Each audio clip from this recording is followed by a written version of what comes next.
వస్తున్నాడు. ఇవాళ ఓటు అడగడానికి వస్తూ ఏం మాట్లాడుతున్నాడో తెలుసా? ఈ ఓఎన్జీసీ డబ్బులు నేనుండగానే కంపెనీ వాళ్ళతో ఒప్పందం కుదుర్చుకున్నానని చెప్పి సన్నాసి కబుర్లు చెప్తున్నాడు.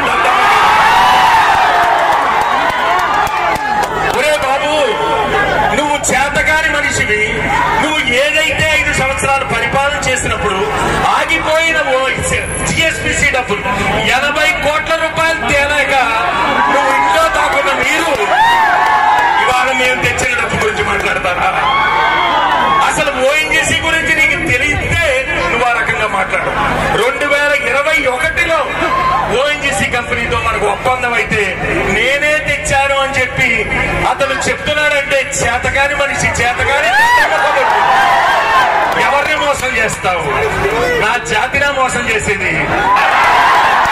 ఇవాళైతే మాకు బతుకు తెరువు లేక బతుకు తెరువు వెతుక్కుంటూ ఇవాళ మేము సముద్రం పక్కకి, గోదావరి పక్కకి వెళ్ళాం. కానీ ఎక్కడా ఎవరిని దేహి అని ఎవరిని అడగల.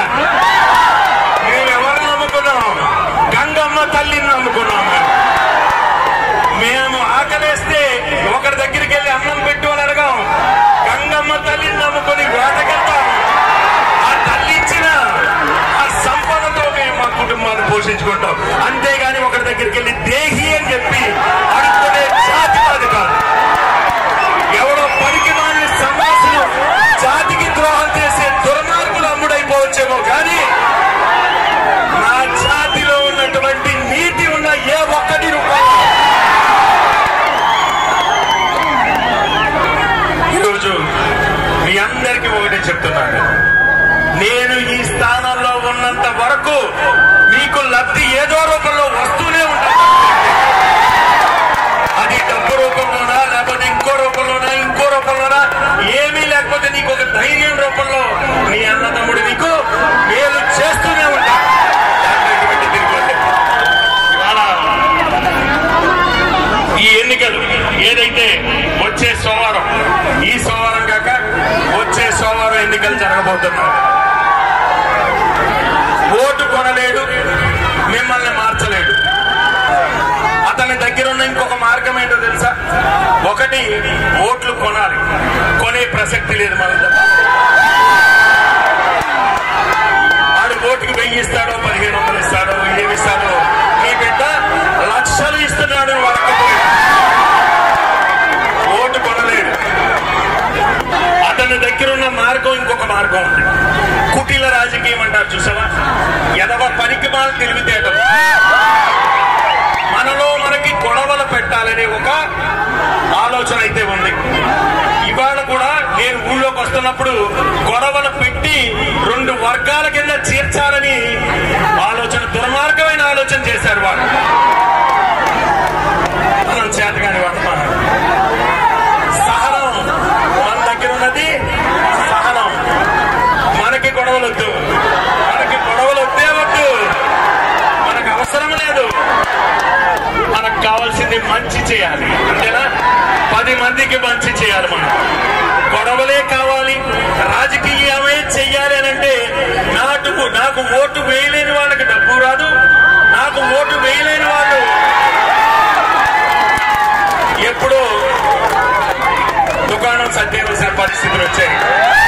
చేయలేదు. ఈ జాతిలో పుట్టిన బిడ్డగా నా జాతి బాగుండాలని ఏదైతే నేను కోరుకుంటున్నాను, నా జాతి బాగుండాలని ఏదైతే కోరుకుంటున్నానో మిమ్మల్ని అందరినీ ఒప్పించండి. వాళ్ళు తప్పు చేసినా మిమ్మల్ని అందరినీ ఒప్పించి క్షమించమని నేనే అడిగాను. మిమ్మల్ని అందరినీ ఆఖరి అవకాశం ఇస్తున్నాను వాళ్ళకి. మారితే ఈ ఎలక్షన్కి మారండి, లేదా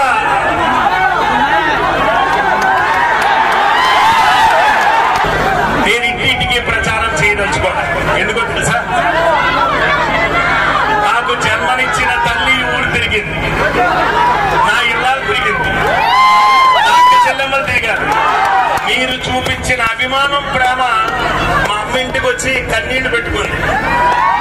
నా కడుపున నువ్వు పుట్టడం నా వరం రా అని చెప్పి ఆ మాట అన్నదండి. దాని అర్థం ఏంటో తెలుసా? మీ అందరూ ఏదైతే నా కుటుంబ సభ్యుల పట్ల చూపించిన ప్రేమ, అభిమానం, నా